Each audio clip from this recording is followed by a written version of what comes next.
Beleza.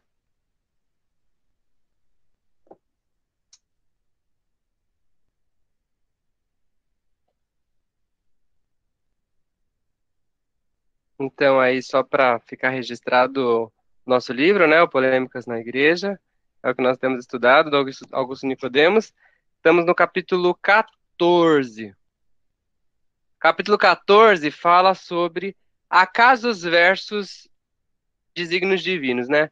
Ah, não sei quantos de vocês já pensou a respeito desse tema, mas acaso é um tema interessante que muitas vezes os cristãos, sem perceber, estão envolvidos nisso, né? Então, e aí quando a gente pensa em sorte, acaso ou coisas desse sentido, a gente acaba fazendo o quê? Eliminando a soberania de Deus, ou crendo em teologias que não funcionam mais, ou que não funcionam não, que não são verdadeiras, né?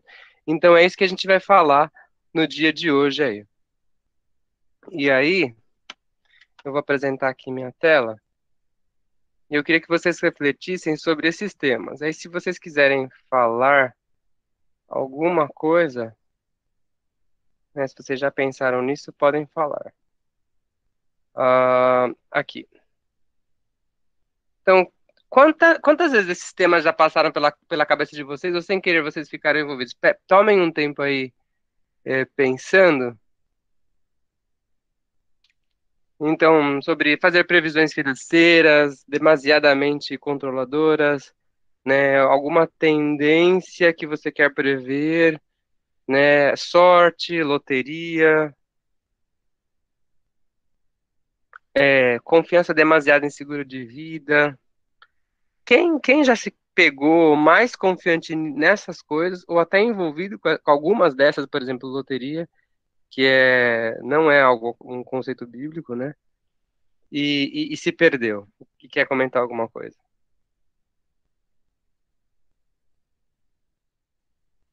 João Marcos. Deixa eu contar uma história que eu contei ontem para Gabi. Manda, manda, manda.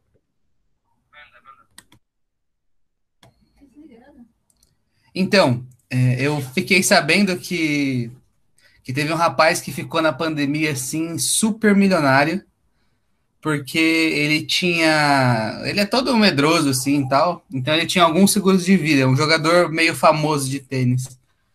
Então, nesses seguros de vida dele, ele pagava muito para abranger qualquer tipo de problema que pudesse acontecer no mundo.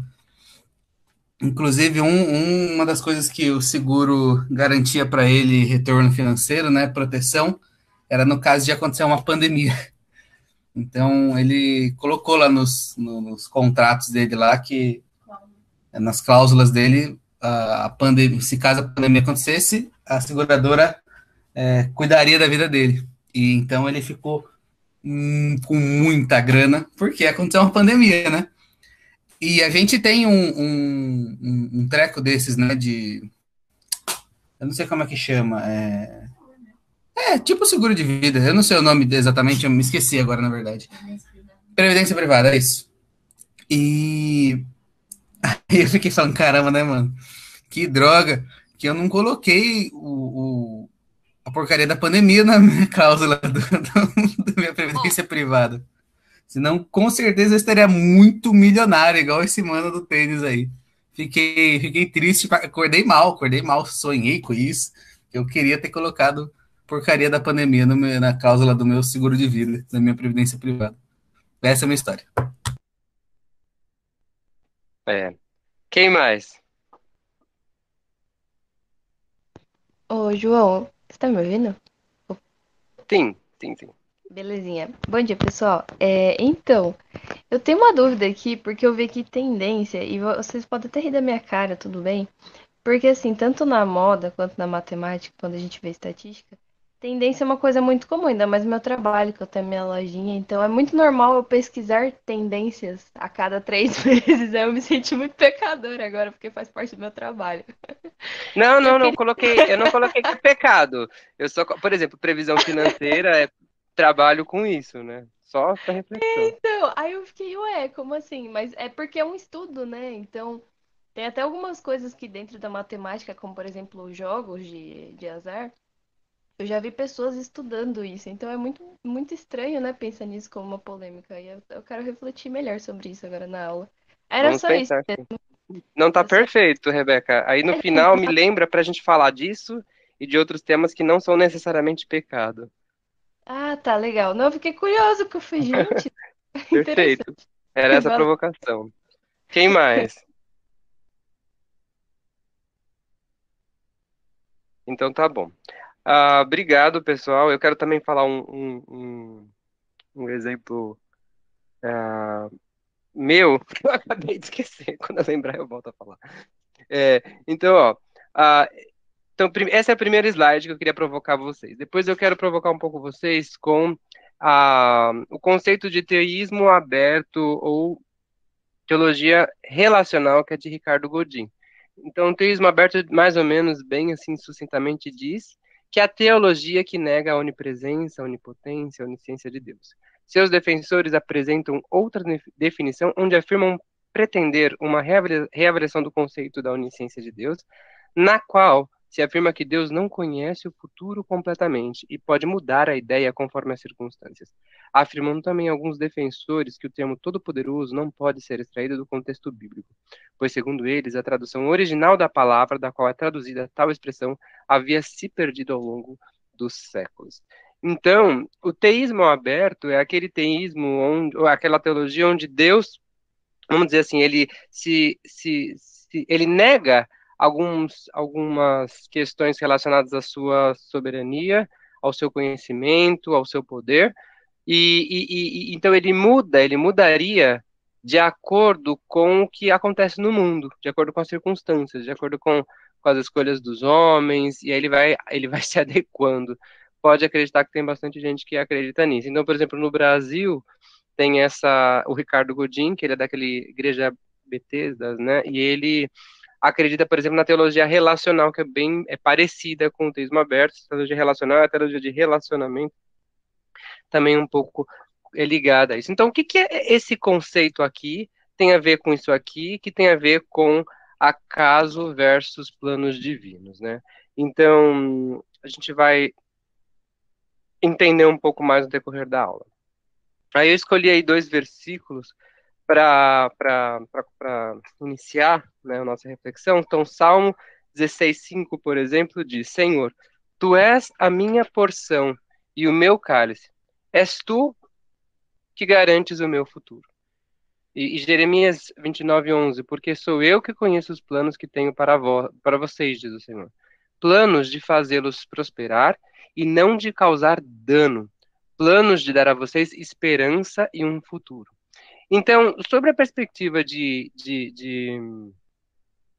do- né, de Deus e de sua soberania, de sua onisciência, onipresença, onipotência, todas as vezes que nós não confiamos mais nisso e confiamos em qualquer outras questões ah, n- que se referem ao dia de amanhã, porque, por exemplo, em Mateus 6, a gente aprende isso também, né? Então, buscar, pois, em primeiro lugar o reino de Deus e todas as suas coisas serão acrescentadas, não vos preocupeis com o dia de amanhã, o dia de amanhã não pertence a nós, pertence a Deus. Quando a gente pensa nisso, então, a gente entende o quê?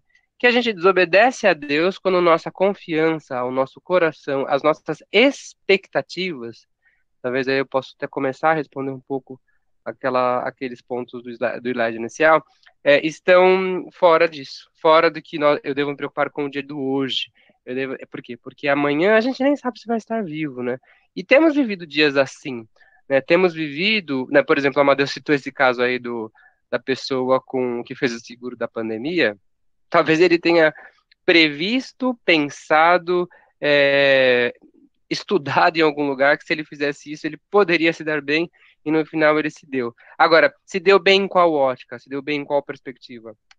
Se deu bem sobre a perspectiva financeira? Quem garante que ele não está ansioso, que ele não pode ter uma doença e morrer? Ou simplesmente que ele continue bem, continue com sua família, continue tudo certo, mas não tem Jesus, então não tem a principal esperança. E é muito fácil, por nós termos o coração humano, o coração focado na natureza terrena, é muito fácil a gente se prender nessas questõezinhas, nesses pontozinhos, né, o que a Terra prevê, que a humanidade enxerga, e não se prender no plano divino, né, na glória, né?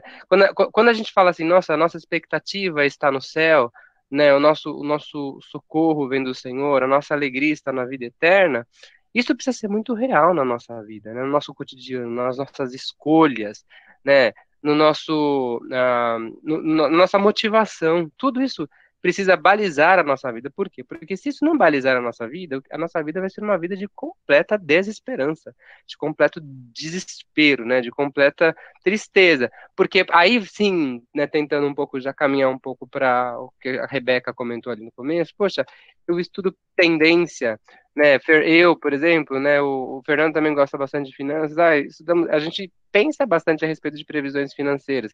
Isso é pecado? Não, não é que é pecado. O ponto é, a tendência, ela é muito ligada a algo que ocorrerá no futuro. Previsão financeira é ligada ao que ocorrerá no futuro. Então, o dia de amanhã pertence a Deus. E aí vamos supor, se nós fizermos uma tendência de moda, né, relacionada a roupas para, tá, e só sendo bem específico, Rebeca, utilizar roupas no ambiente de trabalho, investir todo o meu dinheiro, né? E eu sei que o pessoal da moda acho que não faz isso, mas investiu todo o dinheiro para roupas que usaram no ambiente de trabalho, e veio a pandemia e todo mundo trabalhou home office, todo aquele investimento, né? Não foi para este ano, pelo menos, né? De 2020, nem para o começo de 2021. O que eu quero dizer com isso? Se você não ficou frustrado, não ficou desesperado, não perdeu a sua esperança, você fez uma tendência, Deus dá a sabedoria, né? Nós precisamos trabalhar, mas aquilo que foi previsto foi errado, né? Aquela tendência não ocorreu, né? Aquela moda, e a moda poderia até mudar, né? E aquela roupa toda, aquele investimento se perdeu. Então, se o nosso coração está nisso, e nós estudamos muito fortemente e queremos respostas relacionadas a isso, então estamos muito frustrados, né? Previsões financeiras, por exemplo, vamos dizer do mercado de ações, do mercado da Bolsa de Valores.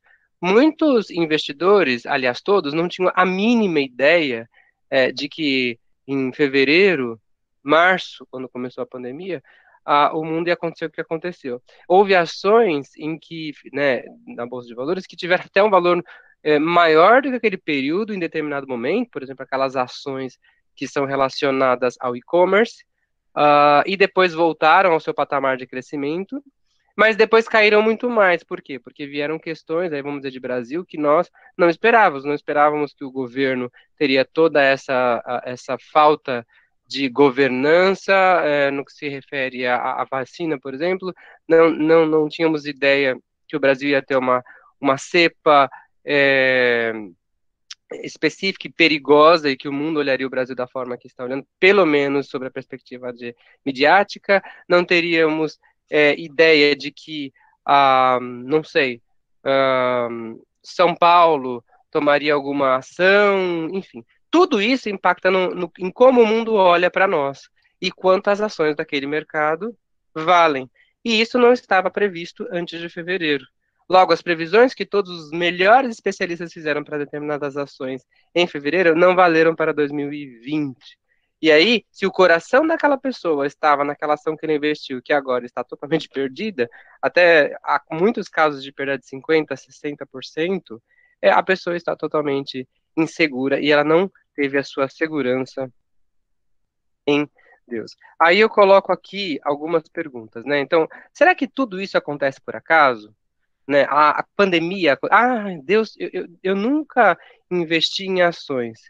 Então, como eu nunca investi em ações e agora eu tive a oportunidade de investir em ações e Deus fez com que isso acontecesse, será que então Deus não ama mais de mim? Será que Deus não tinha um controle disso?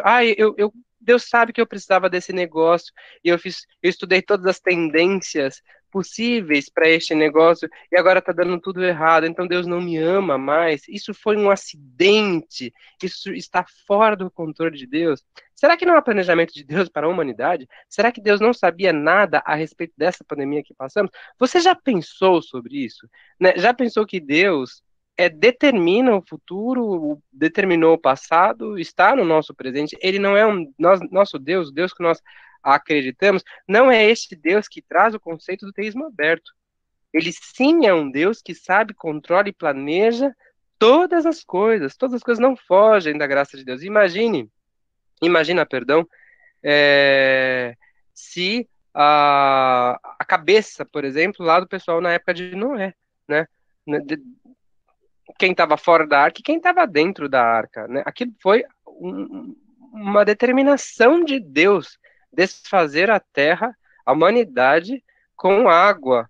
Eles nem sabiam o que era chuva e que Noé devia construir uma arca, né? Será que essa era a previsão dos demais homens? Será que essa era a tendência dos demais homens? A gente vai saber que mundo se... Eu já me peguei pensando a seguinte coisa: como será que era o mundo antes do dilúvio? Não tenho ideia, né? Muitas pessoas defendem os dinossauros. Eu não tenho ideia de qual tecnologia existia, né? Estudo de técnicas, eu não estou falando de tecnologia online necessariamente, mas não temos ideia, porque o mundo foi destruído. Até que ponto o mundo chegou? Sabemos que os homens viviam muitos anos, né? 900.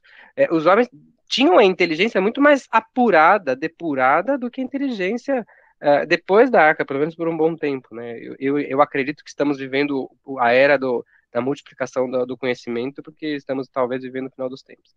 Mas que naquela época os homens viram muitas coisas, viviam centenas de anos, né? Tinham também a origem de Adão, por exemplo, né? A gente olha assim, acha que a origem de Adão não estava, desculpa, a descendência de Adão não estava ali próximo da arca. Gente, o pessoal vivia 900 anos. Né? Depois enxergue um gráfico. Então, qual era o conhecimento que tinha ali? O que será que eles previam? O que será que eles pensavam? Né? Que planos eles tinham para organizações, para trabalho, para o que fosse? Tudo foi destruído. Isso foi planejado por Deus. Essa catástrofe sob o ponto de vista bíblico, mas sob o ponto de vista humano. Mas Deus é perfeito em tudo o que faz. Aqui eu paro um pouco e pergunto aí, abro aí para qualquer comentário, qualquer colocação, antes da gente seguir. Fique à vontade. João, Diga. acabei de mandar a pergunta aqui no WhatsApp do Lucas. E ele falou, manda? Eu vou mandar mesmo. Que você falou do passado e tal. Então, por exemplo, a arqueologia também seria uma previsão do passado? Desculpa a pergunta, mas fiquei curiosa. Arqueologia é uma previsão do passado? Eu diria que a arqueologia vamos lá, ela pode ser uma boa hipótese e até real ou não real de coisas do Sim. passado. Só Uhum. que não é baseado nisso que a nossa fé está. Quem já assistiu aquele filme O Corpo? Né? Aquele filme me traz muita, muita, muita reflexão. Porque ele traz uma tendência a dizer que o corpo de Cristo não havia sido ressurreto, correto? Não sei se vocês assistiram. Não assisti, tem que assistir. Assiste esse filme. Então ele traz uma hipótese muito concreta de que o corpo de Cristo não havia sido ressurreto. Mas a fé fez com que fez com que destruísse todos aqueles estudos, porque ela era maior do que, ainda que eu provasse que aquele fosse o corpo de Cristo, a minha fé no cristianismo e no Cristo ressurreto não sumiria. É assim que eu leio aquele filme. Então, por mais que os estudos possam auxiliar, atrapalhar, podem ser concretos ou não concretos a respeito do que é a nossa verdadeira história, eles não anulam a nossa fé. Não é assim que Hebreus nos ensina? A fé é o fundamento das coisas que se espera, é a convicção de fatos que não se veem. Uma vez um professor de história definiu história como o estudo das coisas do passado, nos faz entender melhor o presente e prever o futuro. Não é mentira. Né? Quando a gente enxerga a humanidade, estuda, né, como você bem colocou, a arqueologia, a sociologia, a filosofia, a teologia, a música, a arte, você vê uma certa tendência da humanidade. Você consegue, sim, trazer hipóteses ou previsões para o futuro com aquelas hipóteses concretas ou não do passado. É a história. Mas isso não anula quem é Deus, seu plano, e que ele pode mudar tudo aquilo que a gente preveu e viu em qualquer momento. Não sei se você entende o meu ponto. Entendi, legal. Não, eu achei muito da hora, eu nunca tinha pensado nisso. Legal. Obrigado, Qual é o Rebeca. nome do filme, João? O nome do filme. O corpo. Ele Beleza. é bem antigo pra vocês, né? Porque pra mim ele parece um pouco atual, mas na verdade deve ter uns 10, 12 anos o filme. Vocês deviam ser 83, né? 83 o filme? É, né? Não. Tô Acho brincando, que tô enchendo o saco. eu nasci em 85. Quem mais? Obrigado, Rebeca. Se eu não me engano, ele é com o Antônio Bandeiras, não é assim tão antigo, mas não é da época de vocês, não. Mas é um bom ponto, Rebeca. Muito bom ponto. Quem mais? Quem mais? E sobre a pandemia? Será que Deus não sabia? Não planejou? Quando a gente. E esse filme, isso aqui eu quero provocar um pouco vocês também no seguinte. Temos ouvido muito, e perdão, eu não quero que absolutamente ninguém esteja. A minha proposta não é trazer desesperança, falta de esperança com essa minha colocação, mas é trazer a verdadeira esperança, é que o nosso foco esteja de fato no local certo, né? Quando pensamos na pandemia, é natural nós, como igreja, nos reunirmos e clamarmos em oração pedindo para a cura disso. Mas se nós lermos bem todas as profecias a respeito do final dos tempos, né, pelo menos a teologia batista, e assim que é a que nós acreditamos, né, a tendência é que as coisas piorem. E é por isso que nós temos falado, soldados, né, jovens, vocês são a linha de frente, nós somos a linha de frente. Porque a tendência, se nós não podemos pensar, né, Rebeca, prever, entender, mas se nós pensarmos que estamos de fato no final dos tempos quando lemos as profecias, a tendência é piorar, né? E aí? Né? A gente clama por cura, mas se Deus trouxer outras questões, catástrofes, terremotos, morte, pandemias, pestes, isso vai acontecer em determinado momento da história. Entendemos que Jesus Cristo volta justo no momento de confusão mundial. E o anticristo, aí Cristo volta, leva a sua igreja desta confusão, o anticristo assume uma fé única anticrística, justamente com a hipótese ou previsão de que ele é o Cristo para solucionar aquela confusão. Então, se nós somos crentes, este é um dos grandes momentos também de levantarmos a nossa bandeira e termos fé nisso, de não colocarmos a nossa esperança na resolução do problema terrestre, pandêmico, financeiro ou o seguro que eu achar que vale. Não! A nossa segurança é a vida eterna e a volta do nosso Senhor Jesus Cristo. Essa deve ser a nossa motivação. Aqui em casa com a Raquel, temos conversado muito a respeito disso. Né? Poxa, será que vale a pena viver no Brasil? Será que não vale a pena viver no Brasil? Será que. Por que eu fiz. Né, eu também fiz um seguro aí de apartamento que eu não tinha, porque um dia estourou um cano aqui e falei, meu Deus. Aí eu falei, aí eu pensei assim, lembrei da ilustração que eu queria trazer da minha vida. Eu falei, eu posso terminar de pagar o meu carro, o meu apartamento, ter isso. Tô seguro? Não. Se eu sou sequestrado e alguém que com muito dinheiro me empresta 1 milhão para Raquel, para que me resgate, ela vai lá e dá, eu vou ter que vender meu apartamento e meu carro para pagar essa pessoa, ainda vou estar devendo 400 mil. Não existe segurança. 300 mil que seja. Não existe. A nossa segurança está em Deus. Essa é a primeira coisa. Segunda coisa, a nossa segurança não pode ser nas respostas positivas da questão financeira, da pandemia, do mundo, etc. Deus está no controle de todas as coisas. Se conhecemos as Escrituras, não temos dúvidas dessas respostas de que Deus está no controle. Veja o que Jó falou. Sei que podes fazer todas as coisas. Nenhum dos teus planos podem ser frustrados. Né? Imagina Jó, né, o que ele passou e a esperança que deveria vir no coração dele e que homem piedoso ele se demonstrou nesse período, agora obviamente com sofrimento e os seus amigos falando besteira, né? E aí, sei que podes fazer todas as coisas, nenhum dos teus planos podem ser frustrados. Provérbios 19, 21. Muitos são os planos do coração do homem, as previsões, os estudos, as hipóteses, mas o que prevalece é o propósito do Senhor, né? Às vezes, podemos por 50 anos acertar, né? E tivemos um lucro X. E aí perder menos X, tudo que eu tinha resgatar em 1 ano, porque o propósito do Senhor não tinha nada a ver comigo, com o que eu previa, com o que eu achava. Isso explica isso justifica um destrabalho, uma ausência de trabalho? Não, né?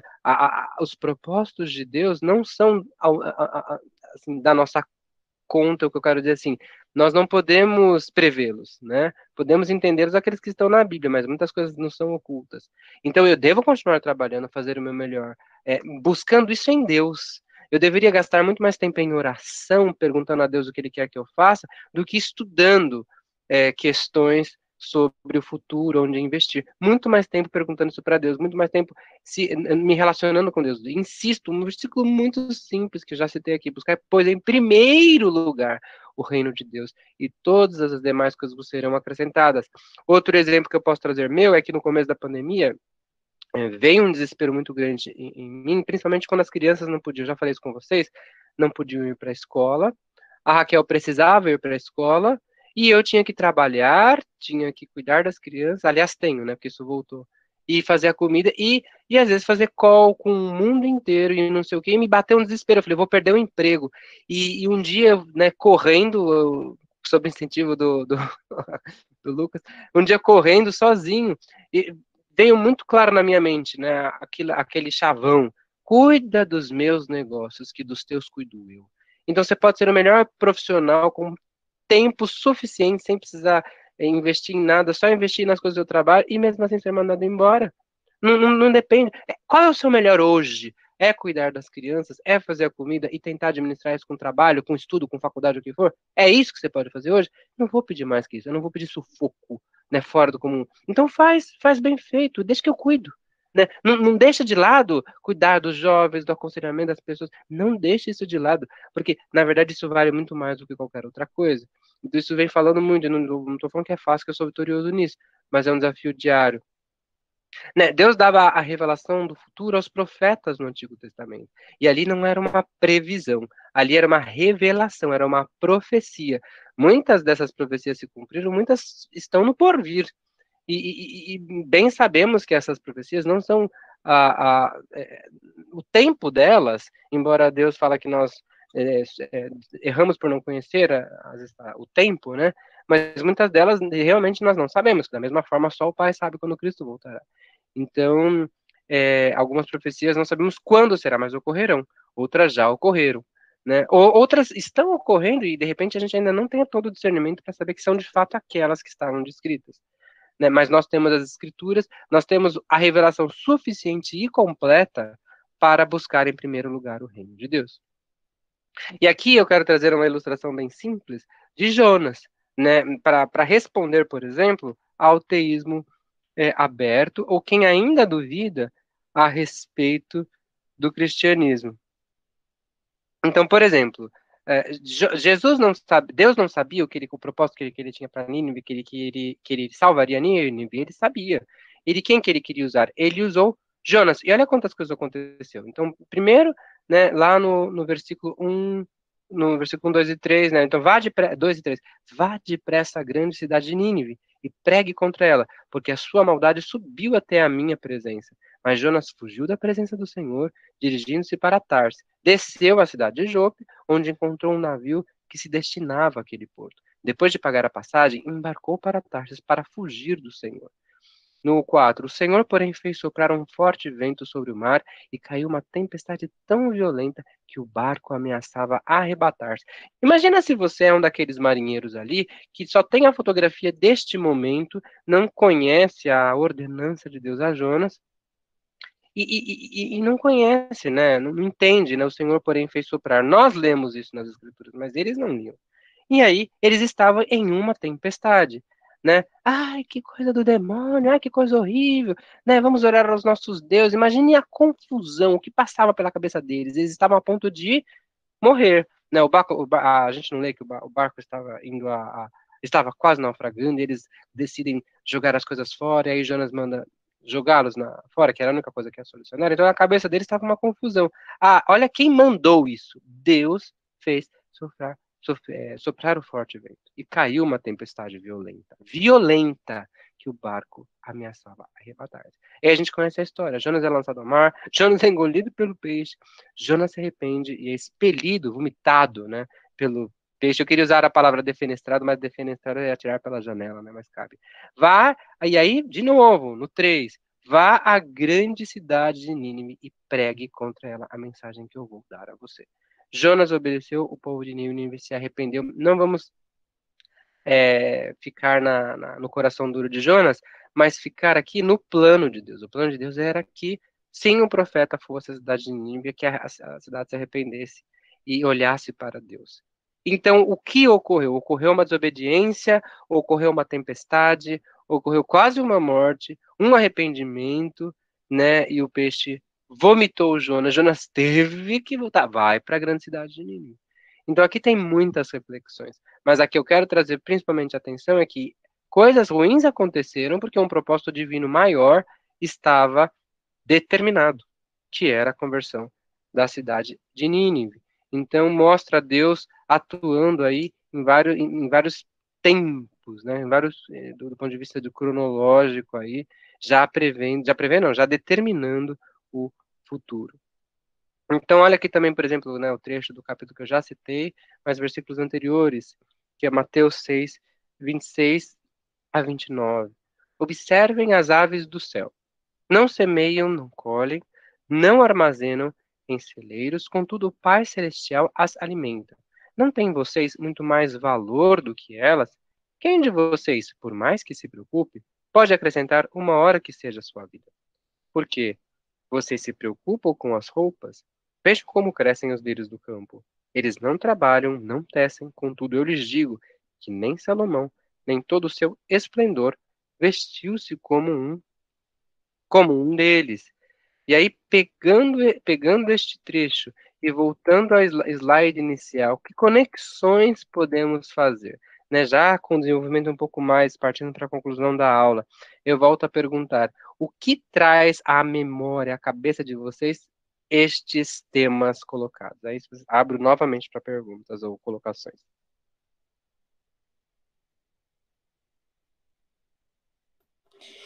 Nossa, o João falando e eu aqui lembrando de algumas coisas que já aconteceram na nossa vida aqui, né?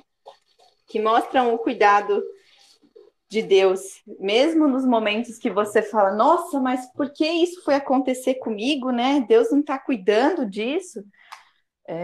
Um dos momentos que eu e o Fernando, já depois de casados, passamos foi que a gente foi roubado na nossa casa, a gente morava numa casa quando a gente casou, a gente construiu tal a casa e a gente foi roubado da casa, aquilo trouxe uma tristeza, sabe, uma aflição naquele momento para a gente tão grande. A gente não entendia por que aquilo estava acontecendo com a gente. Foi justo no dia do aniversário do nosso primeiro ano de casado. E aquilo trouxe temor, medo, né, de ficar ali, de acontecer alguma coisa com a gente. Eu tinha medo de ficar em casa sozinha, que eu tinha medo que alguém entrasse lá. E aí, depois de um tempo, a gente falou: nossa, aquilo aconteceu para que a gente saísse dali, porque Deus tinha algo melhor para a gente. Não só falando da parte financeira, né, de melhorar o bairro, porque era um bairro de periferia, quando a gente não tinha nem asfalto na época, pra vocês terem noção. E aí Deus nos abençoou com outro lugar, só que era para tudo. Deus tinha um plano, porque a gente ia mudar de igreja, a gente nunca imaginou que a gente ia mudar de igreja. E o apartamento que a gente comprou era muito mais perto do Rio Pequeno do que da igreja que a gente fazia parte antes. Sabe? E estava tudo nos planos de Deus. Deus sabia de tudo. E depois a gente olha para trás e a gente falou: nossa, se aquilo não tivesse acontecido, a gente possivelmente ainda estaria lá, vivendo aquela vida, né, com aquelas pessoas. E Deus já sabia tudo o que ia acontecer. E graças a Deus a gente, né, encontrou o Rio Pequeno, estamos aqui. E foi tudo de acordo com a vontade e os planos de Deus. No momento a gente realmente não entende. A gente se pergunta por que aquilo foi acontecer. Mas depois a gente vê que era Deus trabalhando para um outro fim, né? Amém. Mais alguém, pessoal? Eu tô ouvindo a história da Angélica. Dá pra ouvir? Eu não sei se tô... Sim, perfeito. Ah, tá. Eu fico pensando, eu acho que o maior desafio, até pra gente como jovem, é entender que o tempo todo Deus é soberano. Eu acho que isso é uma coisa que a gente fala muito, mas na prática, eu mesma não apliquei inúmeras vezes. De sempre pensar, Deus é soberano, mas na prática, quando aconteciam situações que não estavam dentro do meu controle, eu ficava, acho que Deus esqueceu de mim.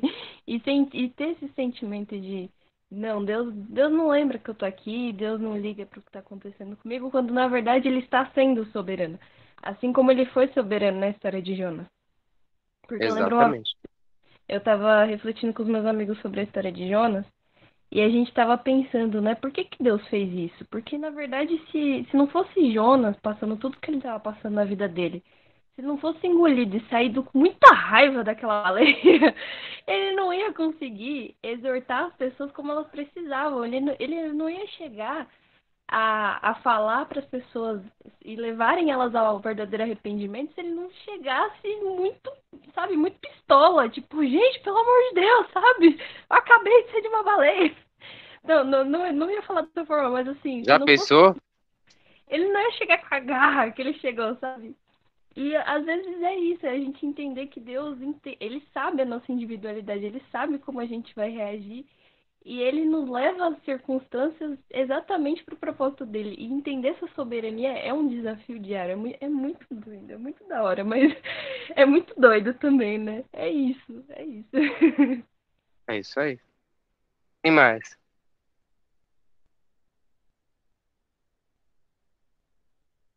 Eu também gostaria de falar o seguinte, né? Ah, a cronologia da bênção e do entendimento do plano de Deus não é também como nós imaginamos. Então, duas coisas. A primeira é que muitas vezes as coisas nunca chegarão à nossa mente, o entendimento. Simplesmente por obediência nós devemos aceitar aquilo que ocorre, confiando que Deus é soberano, como a Rebeca mencionou, e precisamos desenvolver esse conceito diariamente. E a segunda coisa é que também os passos da bênção sobre a perspectiva de Deus é diferente da humana. A humana é muito relacionada ao bem-estar físico, financeiro e relacional. Mas se nós, por exemplo, analisarmos uma carta da prisão de Paulo, Colossenses, e uma antes da prisão, por exemplo, a igreja de Romanos, né, onde Paulo mostra até previsões de ir a Roma e etc., porque que evangelho era aquele forte, ele até precisou, por isso que a carta de Romanos é uma carta grande, ele precisou justificar, né, entre aspas, para aqueles judeus em Roma de que ele de fato era um apóstolo e mostra toda aquela teologia, um livro riquíssimo, ele prevendo ir a Roma, ele não foi a Roma baseado na sua previsão, ele foi preso, e aí quando a gente lê as cartas, a carta, por exemplo, de Colossenses, onde Paulo agradece e pede para que o evangelho continue sendo pregado, talvez sobre a previsão de Paulo, talvez não, ele não iria a Roma preso, não sabemos como ele imaginava continuar a pregação do evangelho ou a explicação de alguns temas lá, mas sabemos que ele foi preso e da prisão ele viu a oportunidade e a bênção de até os soldados da guarda pretoriana se converterem. O que eu quero dizer com isso? Eu quero dizer que o plano da bênção de Deus sobre a vida de Paulo, se nós analisarmos sobre a ótica humana, ele é terrível. Paulo era rico, fariseu, judeu, cidadão romano, ele acabou preso e morto de uma forma catastrófica, mas ele foi alguém extremamente abençoado, escreveu as cartas que escreveu, e graças a Deus pela vida dele, que apóstolo que ele foi. Então, olha a perspectiva de bênção quando analisamos a cronologia da vida de Paulo. Muitas vezes a gente espera a bênção, e aí a gente espera a bênção e confia em Deus, mas ainda se confunde achando que a resposta virá sobre a nossa perspectiva positiva. Isso é muito profundo, desapegar-se disso. Seja ela financeira, seja saúde, seja relacional. Né? Não vamos achar que por confiarmos em Deus, em algum momento teremos o melhor cônjuge, a melhor casa, quem não é abençoado não é rico. Não tem nada a ver com isso. Né? Também conversando uma vez com uma pessoa, era muito interessante, até que se dizia piedosa, que a expectativa ou a esperança, quando mencionava a bênção, ou até comparação, aquela pessoa teve um filho perfeito, aquela pessoa que não é piedosa tem essas questões financeiras, como ele interpretava a, a benção de Deus. E aí é muito frustrante que, na verdade, não tem nada de piedoso, de relacionamento com Deus, porque se a pessoa se relaciona com Deus, ela entende as questões do alto, ela entende as questões de Deus. Isso a gente precisa também lembrar. Ensinamentos de Jesus, não sei o que está cortando aqui. Ops. Não sobreveio a vocês tentação que não fosse comum aos homens, e Deus é fiel, ele não permitirá que vocês sejam tentados além do que podem suportar. Mas quando forem tentados, ele lhes providenciará um escape para que possam suportar. Então, o que eu estou querendo dizer aqui em relação ao futuro?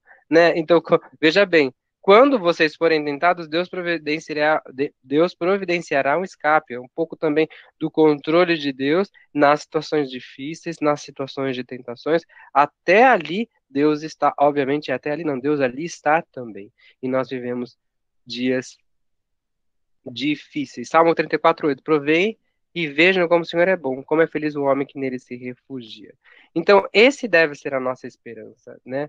Jesus Cristo, a sua volta, a vida eterna com ele, e aí, como esse salmo nos ensina, seremos felizes se neles estamos refugiados. Na 1:7, né? Então, o Senhor é bom, é fortaleza no dia da angústia, ele conhece os que nele se refugiam. O desafio nosso é a reavaliação das nossas vidas, é a reavaliação das nossas previsões, diretrizes, expectativas, esperanças.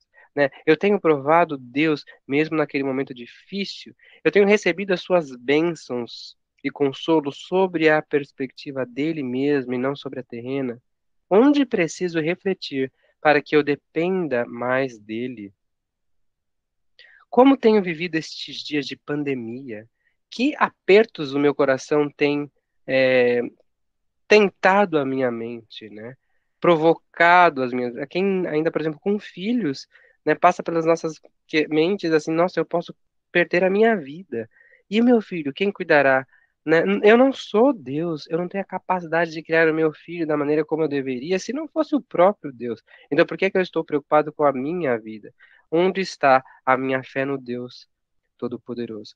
Jovens, eu deixo estes desafios e o grande desafio ainda de que a nossa perspectiva e a nossa esperança e a nossa previsão esteja de fato firmada no nosso Senhor Jesus Cristo.